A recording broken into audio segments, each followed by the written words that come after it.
বাড়িতে নাই আর রাত্রে তুমি কোনে ছিলে? কোনে গেছিলে? বউ একদিন বাড়িতে নাই আর ছেলের কাছে চলে যাওয়া লাগছে। এই আমি আল্লাহর ফরজে এসে দেখি কি ঘর তালা দিয়া। কে কোনে গেছিলে? আমার সারা কাম সারা হয়ে গেছে আর তারপরে তোমার পাইনি। কোন কোন ছেলের কাছে গেছিলে সেটা এসছি কবে?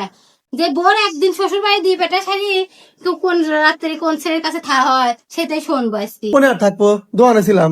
এত বড় বাড়ি থাকতে ভয় করাটা আমার। তুই তো গাড়ি ঠিকই আমার না কাজ চলে গেছিস, তুই আদা থাকতে পার চলে গেছিস। তুই কি বউ নাকি? ওরে কয় কি রে ওরগুলো এই বাড়ি থাকতে ভয় করে আর দুহানে থাকতে ভয় করে না। দুহানে কেউ থাকে না চাই তোরে আর বাড়ি থাকতে লাইট দি ঘরে শুই থাকতি নিজের বাড়ি। আর ও বলে কয় কি যে ঘরে থাকতে ভয় করে, কিসের ভয়? আর কখন কয়ে যাব? এই বেলা 10টা বাজে গোমেতিন ওঠে, গোমেতিন ডাহি তুললে পরে ও এক কয়ে সে আবার গোমাসি যায়। আর তার কাছে কব কেবা করি অতি ফরজ আসি দেখি ঘর তালা দিয়া।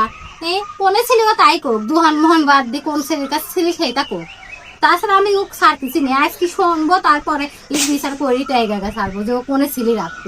এই মাথা চুই করছি বুঝছিস, আমি সারা দোয়ারে ছিলাম বুঝছিস। তুই উল্টো পাল্টা কথা কয় আমার কইছিস তো, আমার সাদা মনে করে কাদা নাই বুঝছিস। এই পিছিটা কথা কথা বাদ দিস বুঝছিস। আর আমি মিয়া লোকের পাশে ঘুরি আমরা। ওরে সাদা মন, ওর বলে সাদা মন, সাদা মনে কাদা নাই। যার মনে জিলাপির মতো 70টি পেঁয়াজ তার মনে সাদা মন।